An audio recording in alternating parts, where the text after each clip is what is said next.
Yes. How did you learn to do all this that's contrary to what, you know, we're doing where we go to the supermarket and we buy stuff? How did you educate yourself? Was there someone who took you under their wing and taught you all this? Well, without being a little too cliche, we learned a lot from YouTube. Yeah, YouTube is a great teacher. I mean, like, you ask YouTube anything, there's probably a video on it of somebody doing it. And so we got a lot of our, you know, like, oh, well, how do we do this? Well, let's go look and see what these people are doing. And that helped us get where we are. And that's kind of why we're doing the YouTube thing. Because maybe there's somebody that wants to do what we're doing and they don't know how to start. And so we're offering that. And since YouTube is a free thing for everybody, you know, it's a good way to teach and learn. Hey guys, welcome to Farm Alarm. Today we have been asked to speak at the Boonville Women's Club here right in Boonville, Missouri, and they're having a luncheon, and they seen what we're doing on YouTube with our modern homesteading and trying to grow our own food and just all the things that we show you guys what we do on our YouTube channel. So they asked us to come speak with them and have lunch with them. This should be a really fun event. Let's go grab Cindy, and she's going to tell us all about what the Boonville Women's Club is all about. Alright, so I'm with Cindy today. Cindy, can you tell me what your women's club is all about?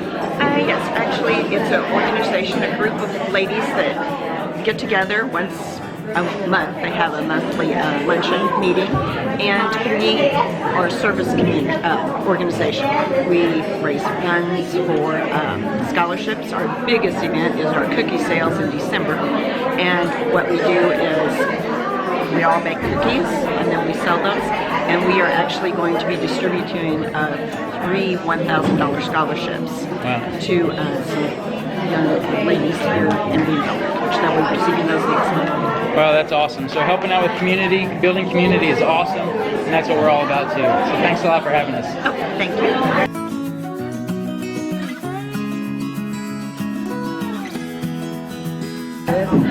Wow, that food was excellent. They had a caterer cook some homemade corned beef and cabbage, and some carrots and potatoes, and they also had a big spinach salad. It was super good. We're getting ready to do our speech, so thanks for tuning in today. We want to welcome Tracy, Ashley, and Henry. And Mama.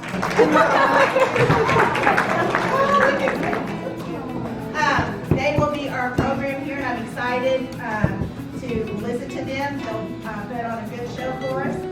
How are you guys today? That's good. Well, thank you for having us. My name is Tracy, and this is... I'm Ashley. And we have a YouTube channel called Farm Alarm, and it's all about modern homesteading and being self-sufficient and being sustainable.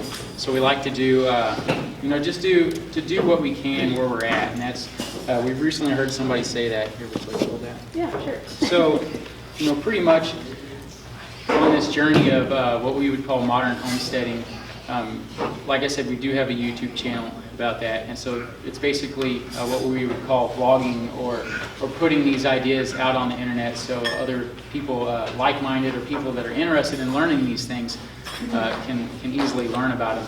And so, you know, a lot of times it takes a little bit longer to make or to do the task at hand while making a video, holding this camera up. Changing angles, you know, you leave the camera here and you go get it, and then, you know, it's just I mean, it's a lot of fun. It's worth it in the end because you're getting out there and you're showing people, hey, if they can do it, I can probably do it too. And so it's like we like to teach people things that we have learned and things that you should do and you shouldn't do, and it's just a lot of fun. And we're nobody special, but because, you know, we're still learning as we go as well. But that knowledge that we get, we like to present that to everybody that subscribes to our channel or that even comes along and just watches some videos. But we, so pretty much where we came from is in 2009 we lived in Boonville, and we're just maybe we would call city slickers, and even though not a big city that we live in here. In 2013, we were presented with the opportunity to move out to my grandpa's farm towards Woldridge, and so we definitely jumped on that. And so we reside on a 2 to 3 acre plot of land. So not a tremendous amount of land like you might think of, you know, a farmer having, you know, hundreds of acres. And so again, you know, we do what we do where we're at and what we can do it with. When we decided to move out into the country, we thought, well, we're here, let's start doing something with this land. Let's let the land work for us. And so we thought, well, what can we get into first? Everybody usually jumps into having a garden, but that wasn't the first thing we got into. We decided to start growing blackberries. We grow a tame blackberry. It's called Apache, right? Apache Blackberry. And I guess a few years before that, what got us on that blackberry gig was we were out picking wild blackberries, and we got a pretty good amount of blackberries, but we also got Chiggers.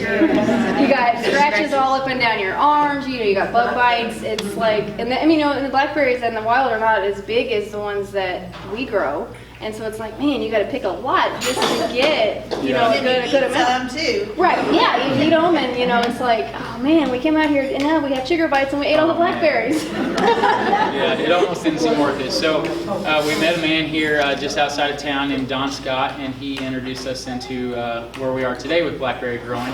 And I'm not sure if I said this, but we grow them, we call them non-certified organic. We don't put any chemicals on them. For pest control, we will use a special type of soap, and we'll spray that on the plant when needed. So we're not constantly pressuring that plant with a type of chemical. And we put a straw bedding down, and it keeps the weeds at bay, and we keep our rows mowed. So the first year we started out, when Don started selling us plants, we started out with a short row. That next year turned into a second row, and today we have 5 80-foot rows. Oh, wow. And so Yes, we have a lot. compared to Don, he's got a tremendous amount, so we're pretty small compared to what he's doing, but he's taught us a lot along the way. Super nice guy. And that in springtime, or I guess in harvest time, which is late July or early July and late June, we will pick those berries and we sell them farmers market style, and we do some advertising with that as well to try to get those out there. And what is left over, we will freeze.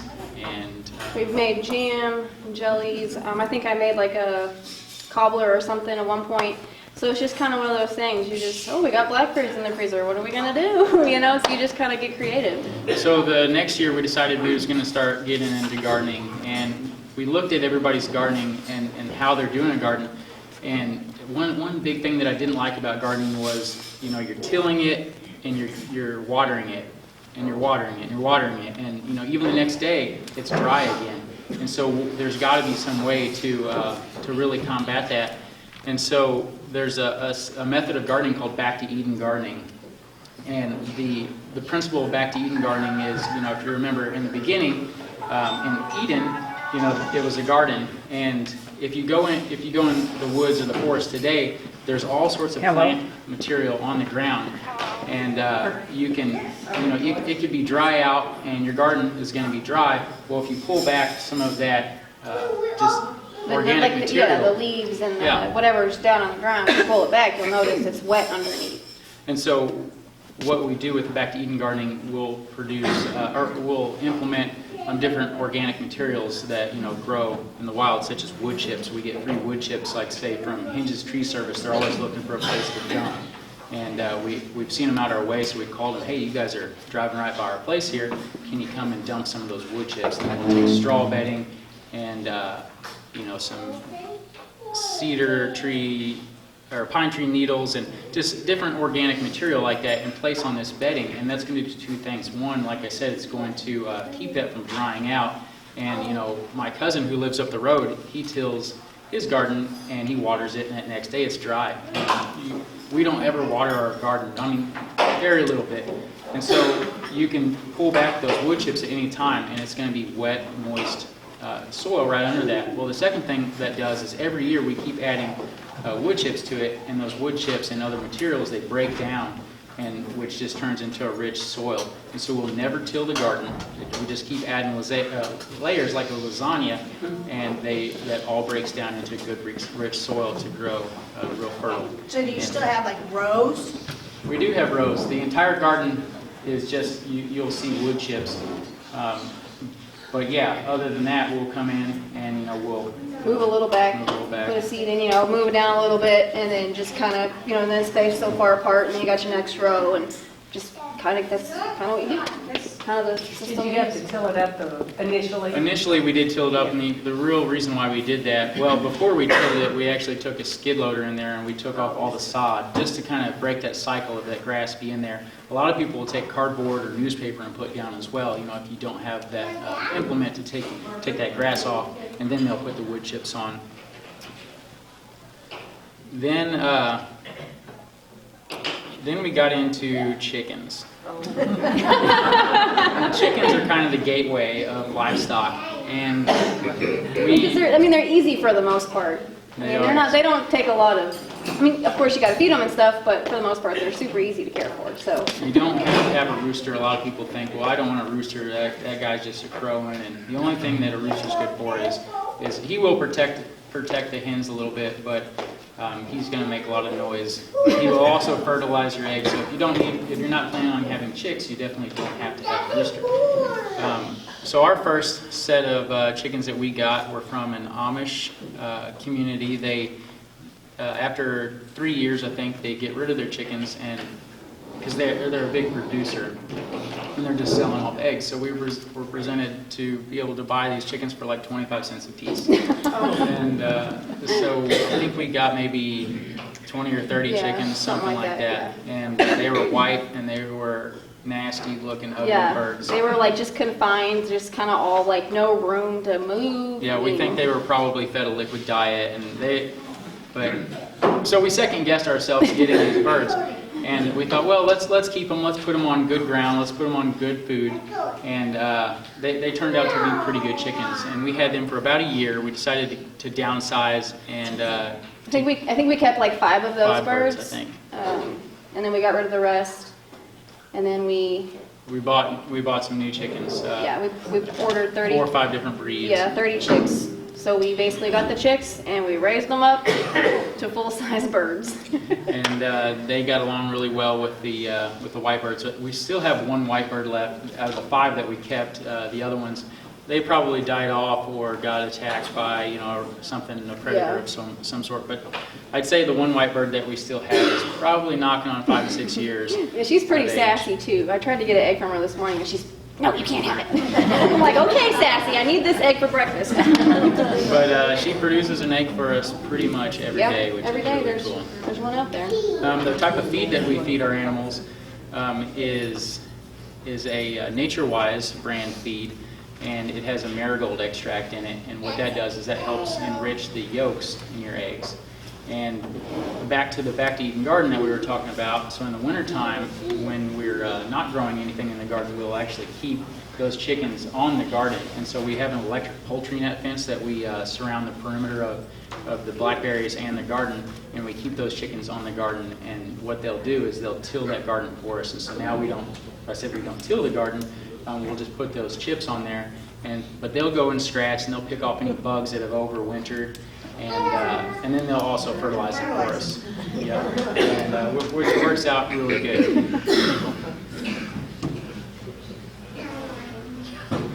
We did try our hand at some guineas. That lasted about a week. We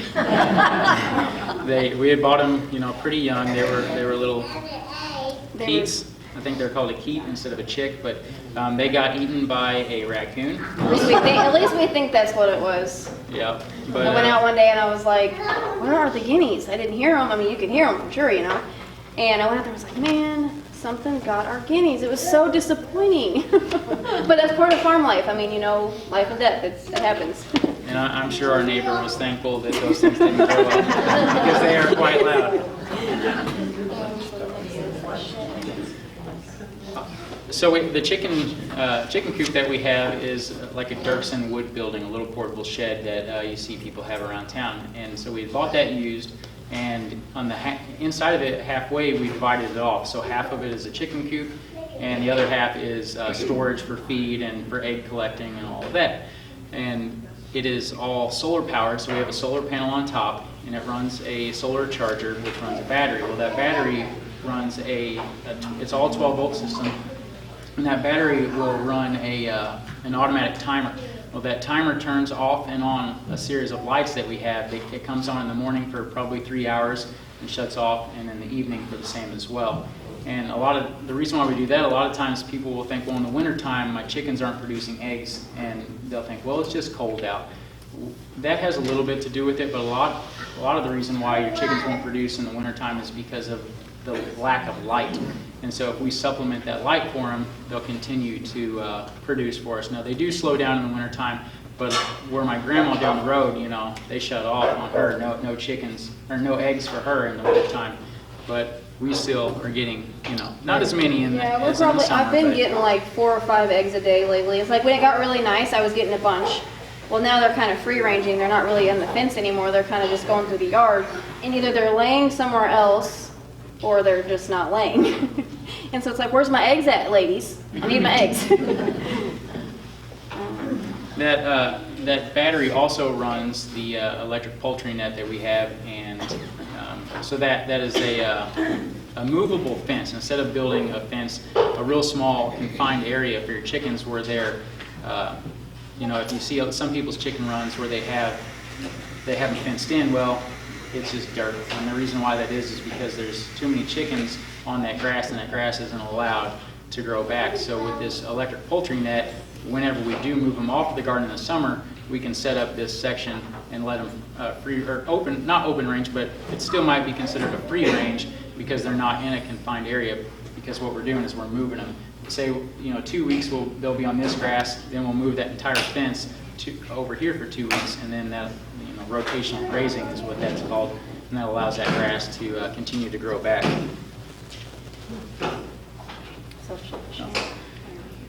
The whole purpose of us doing this is, a few years back, say in 2013, I was a lot bigger person than I am now. I weighed close to 300 pounds, and so I'm about 80 pounds down right now. But I actually got sick, and so I had gut issues. I had problems that just wasn't setting well with me, and I had to switch up my diet.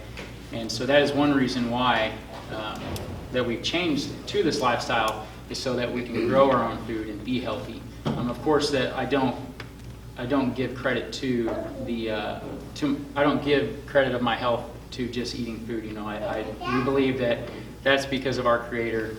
And that's another reason why we moved out into the country, to be closer to God's creation, and which is an awesome thing.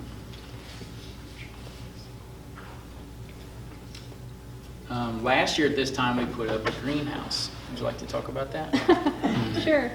Our greenhouse is made out of a carport, if you're familiar with carports. We got a used one. He's actually a dealer for the carports. He owns the tent shop, if you guys are familiar with that. He has all those carports outside. So being a dealer, we kind of got the inside scoop. Hey, do you have any used ones? And so anyways, we got a used carport frame. We went up and got it, and I think we got it for like, I don't know, $300 or something like that. The price has gone up since then, so don't get too excited. And so we built that. We put greenhouse plastic on it, all the greenhouse stuff, and we insulated it. In the wintertime, we have a wood furnace that's plumbed into our house that we plumb into the greenhouse to keep it warm in there. And then in the summertime, it gets kind of hot in there, super hot. Like, I can't even breathe, it's so hot in here. So we have a ventilation system as well. We grow out of molasses tubs, if you guys are familiar with those red molasses tubs. That's what we're growing out of in our greenhouse currently. Am I forgetting anything? So the material that we use to grow out of is a composted material from the Clydesdale farm just outside of Boonville. And we'll take that material that's been composted for 3 years, which is basically just wood chips and the hay that they eat, and of course their manure. And that compost down, we'll mix that with a material called peat moss, a little bit of sand, and some of our local dirt as well. And we mix that in a clothes dryer. Not the one we're using, it's okay. I told him he could use it because we had one that worked. So I found an old clothes dryer. We took the heating element out of it, and we basically stripped it all down, and now you just have to plug it into the wall into a little 110 outlet instead of a 220, and it tumbles. So we throw all the different materials in there, and it's a really good soil mixer. So we put all of that in these molasses tubs that we get free from farmers, and they're probably about something like that, 20 gallons or so, and we grow out of those. And what that does is that helps us to have a little bit of better weed control, not having so much pressures from the ground, such as moles or anything trying to come up from the bottom as well. We do have one section of the greenhouse we tilled up and decided let's plant a little bit in the ground here, see what happens. It's done pretty well for us, I think. We grow a lot of lettuce and spinach and just different salad mixes, and this is the perfect time to grow that because they're not really big on the heat that comes in the summertime. We recently got into sheep, and so now we have 3 sheep. So we're not big farmers by any means. We have Katahdin hair sheep, and the benefit of having hair sheep is that you don't have to shear them like you would a wool sheep. And our plans with that is to basically breed them, sell off the lambs, consume the lambs for ourselves, and just kind of keep going with the cycle. And that's our plans with that. But we definitely enjoy what we do, and it all comes back around to putting the videos up on YouTube to help teach and to help send this message out of how you the viewer can do something likewise. And you might say, well, I don't live on 3 acres. Again, I go back to do what you can where you're at, and if that's getting a small garden inside your windowsill and growing some microgreens that's high in nutrients, or even just putting a little garden out. But just these little ideas, they definitely add up. Do you have anything else? Another thing that we really enjoy is our son Henry. He's 3 years old, and this is an excellent lifestyle to bring him up in. We just put out a video called "Why You Should Teach Your Kids Farm Chores." We'll link that right here. You would get that if you watched YouTube videos. But it's good to teach him. It teaches him life and death. It teaches him where his food comes from. It just how to work. And how to be appreciative of things and knowing, oh wow, we grew this. We need to take care of it and things like that.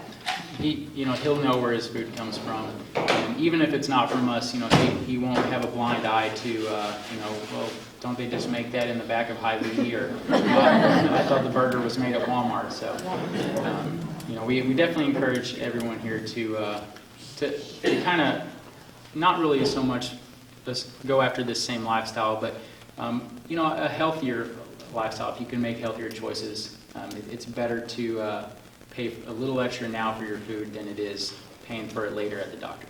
Right. Thank you guys for having us.